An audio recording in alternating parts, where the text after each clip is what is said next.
আল্লাহ তাআলা তো উপস্থিতি দেখেন না, আল্লাহ দেখেন নিয়ত দেখেন।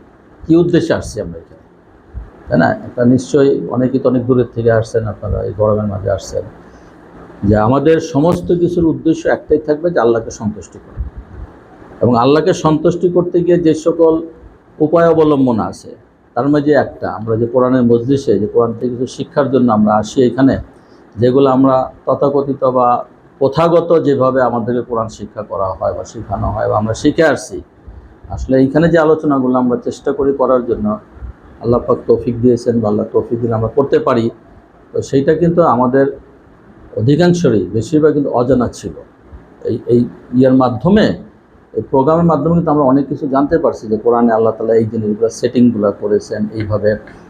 আল্লাহ তাআলার পুরা একটা ক্যালকুলেটিভ ওয়েতে, যে মানুষের পক্ষে এদিক ওদিক করা কোনো সম্ভব না। আল্লাহ যে চ্যালেঞ্জ দিয়েছেন, যে এটা মানুষ কোনোদিনই পারবে না। পারবে না মানে এই না যে আরবি সাহিত্য ভাষার গুণগত দিক দিয়ে তারা অনেক উৎকর্ষতা অবলম্বন করার পর না, পারবে না অনেক দিক দিয়ে। এর মাঝে একটা দিক যেটা আমরা এখানে আলোচনা করি, যে বৈজ্ঞানিক ক্যালকুলেশন, যে ম্যাথমেটিক্যাল যে অ্যানালাইসিসগুলো আমরা করি, যে কিভাবে এই সূরার নাম্বার কত জায়গায় হবে, এই সূরার কতটা আয়াত হবে, এই শব্দ কয়টা আছে, কিভাবে সেটিংগুলা, এটা অসম্ভব ব্যাপার। প্রথমত হলো, কোরআন আমাদের মাঝে নাজিল হয় নাই কিতাব আকারে, তাই না? কিতাব আকারে নাজিল হয় নাই, যে কিতাব আকার আছে অ্যাজ ইট ইজ রয়ে গেল না, এটা আসছে কি ওইভাবে, তাই না? রাসূল সাল্লাল্লাহু শোনাইছেন, উনি মুখস্থ করেছেন, সাহাবাদেরকে বলেছেন, সাহাবারা শুনছেন, মুখস্থ করেছেন, কেউ লিখেছেন গাছের পাতায়, কেউ ছালে, পাথরে, বিভিন্ন বলে চামড়াতে, বিভিন্নভাবে লিখেছেন। তো পরে একটা কম্পাইল করা হলো, আর আবু বকর থেকে শুরু হলো, ওমর রাদিয়াল্লাহু আনহু শুরু, ওসমান রাদিয়াল্লাহু আনহু পরে বই আকারে হলো। ওই বই যেটা ওসমান রাদিয়াল্লাহু করেছে, আজও আমরা যে কোরআন পড়ি সেম আছে, সেম বই। এখানে কোনো অক্ষরের দিকে তো বাড়ানো কমানোর উপায় নেই। যদিও অনেক নাস্তিকদের বিভিন্ন কথা থাকে, যারা বলে যে ওই একটা ইয়ে আছে, যে যখন হযরত ওসমান সমস্ত কালেকশন করা শুরু করেন, কার কাছে কি কোরআন আছে, কারণ তখন লোকাল ল্যাঙ্গুয়েজটা মিশে গেছে। অ্যারাবিক যে কোরআনের ভাষাটার সাথে নিজস্ব ভাষায় মিশে যাওয়ার ফলে অনেক কিছু হয়ে গেল, যার জন্য প্রয়োজন দেখা দিল কিতাব আকারে। তখন মা আয়েশার কাছে কিছু ইয়ে ছিল, ওইটা পাতাতে ছিল, ওটা ছাগল খেয়ে ফেলছে। তো এইটা নাস্তিকরা বাইর করছে, যে ওসমান রাদিয়াল্লাহু নিজে আবার এটা ইয়ে করে চালাই দিচ্ছেন আর কি। তো খেলে খাইছে, অসুবিধা।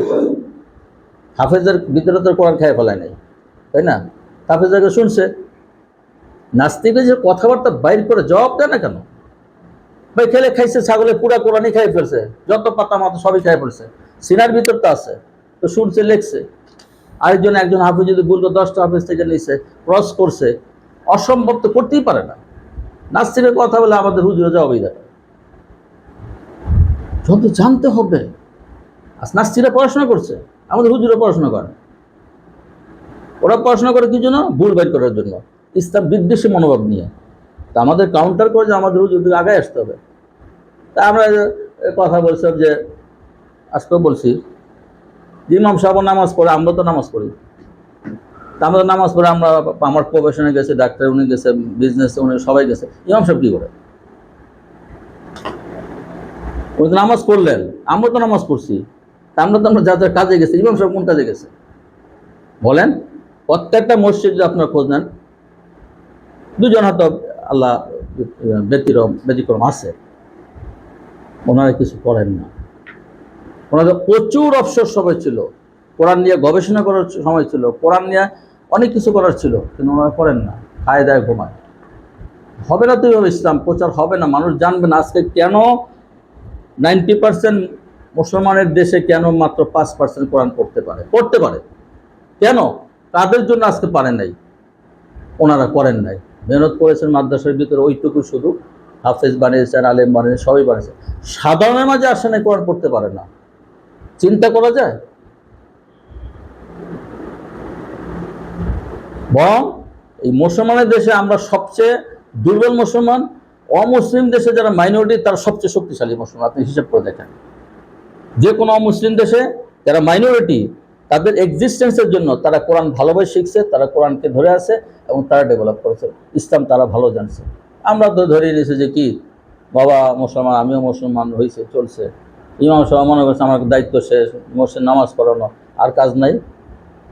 কেন ওনার সময় দেন না? কেন কোরআন নিয়ে গবেষণা করেন না? কোরআন নিয়ে মানুষকে উদ্বুদ্ধ করেন না? কোরআন ওই কি সীমাবদ্ধ ওইটুকু যে আপনি ফজর পর তেলাওয়াত করলেন, বাস বছরে একবার খতম দিলেন, 2 খতম, কিচ্ছুই পড়লেন না, জানলেন না? না।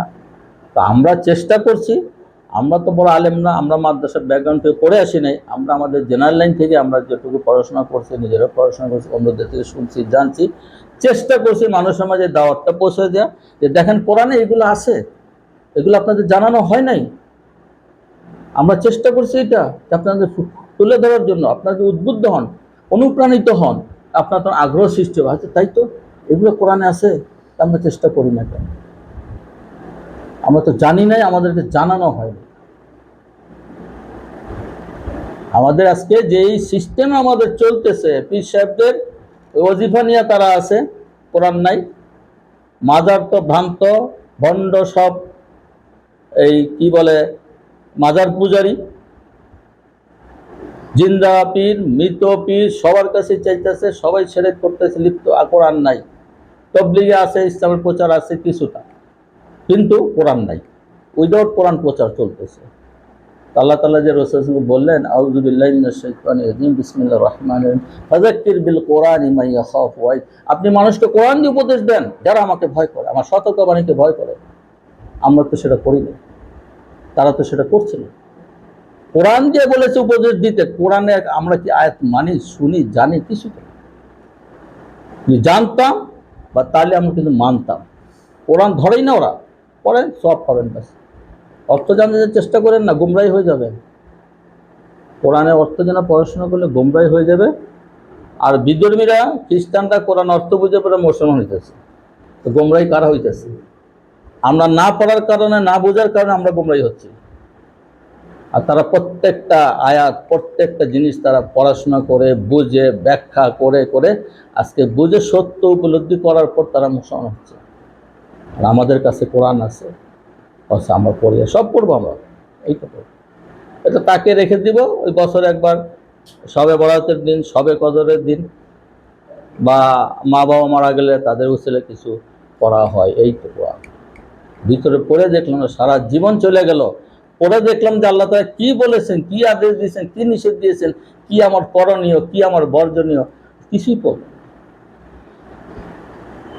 সম্মানিত উপস্থিতি, আপনাদের কাছে এটা আকুল আবেদন যে আপনারা যার যে লেভেলে যতটুকু পারেন কোরআনকে অর্থ বুঝে অনুধাবন করার চেষ্টা করে কোরআনকে আপনারা পড়েন, ইনশাআল্লাহ পড়েন, দেখেন কোরআনের ভিতরে আল্লাহ তাআলার জানবেন। একদিন তো হবে না, এতদিন হয়তো চলে গেছে, কারো হয়তো বয়স বেশি হয়ে গেছে, আমাদের মতো বয়স্ক হয়ে গেছে আমরা, কেউ মধ্যবয়স্ক আছে, কেউ যারা ইয়াং আছে, তারা তোমাদের সুযোগ আছে, বয়স্কদের সুযোগ আছে।